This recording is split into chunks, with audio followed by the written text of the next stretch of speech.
TCS નીચલા લેવલ્સથી થોડું recover થઈ રહ્યું છે કુનાલ અત્યારે તો 3143ના લેવલ્સ લગભગ ડેઝ હાઈ આસપાસ 3120ના લોથી અત્યારે થોડો એક સુધાર પ્રોફિટ બુકિંગ ઓવરઓલ તો છે જ આઈટીમાં ગઈકાલની આટલી ખરીદારી બાદ, પરંતુ ટીસીએસ માટે કઈ રીતે સલાહ આપશો? વ્યૂ પોઝિટિવ સાઇડનો છે. ટીસીએસ માટે 3140 પાસે કાઉન્ટર ટ્રેડ કરે છે. 3050 એસએનએ સાથે ખરીદારી કરીને ચાલવાની સલાહ રહી છે. ટાર્ગેટની વાત કરીએ તો જે પ્રમાણે અત્યારે સ્ટોક ટ્રેડ કરી રહ્યો છે 3210નો પહેલો ટાર્ગેટ, અને જો બ્રેક કરે તો 3320નો બીજો ટાર્ગેટ પણ આપણને આમાં આવતો જોવા મળી શકે.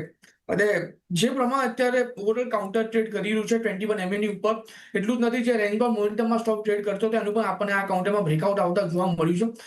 વીકલી ચાર્ટ પર સારો સપોર્ટ 3000ના લેવલ પર લીધો છે. એટલે મલ્ટિપલ ઇક્વેશન એવા છે જેના બેઝ પર સારી એવી રેલ્યુની એક્સપેક્ટેશન આપણે આ પર્ટિક્યુલર કાઉન્ટરમાં રાખી શકીએ.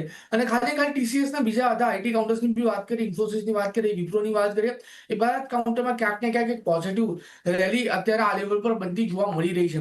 નાઉ આપણે જે લેવલ આપીએ છીએ ટીસીએસ માટે એ પ્યોરલી ફોર ટ્રેડિંગ પર્સપેક્ટિવ છે. બટ હા, જો કોઈ દર્શક મિત્ર જો કોઈ વ્યુઅર્સ પોર્ટફોલિયો બનાવવું હોય તો I think this would be the perfect candidate portfolio creation માટે. ને લોંગ ટર્મમાં આપણને 3600 અને એ જો બ્રેક કરે તો 3800 સુધીના પણ લેવલ આ કાઉન્ટર આપણને બતાવવા માટે સક્ષમ છે. તો વ્યૂ ડેફિનેટલી પોઝિટિવ સાઇડનો છે. ટીસીએસ ખરીદી કરીને ચાલવાની સલાહ રહેશે. ખરીદારી ડેફિનેટલી કરી શકો છો અત્યારે આ લેવલ પર. ટીસીએસ માટે વ્યૂ બનતો જોઈ રહ્યા છે. એક માત્ર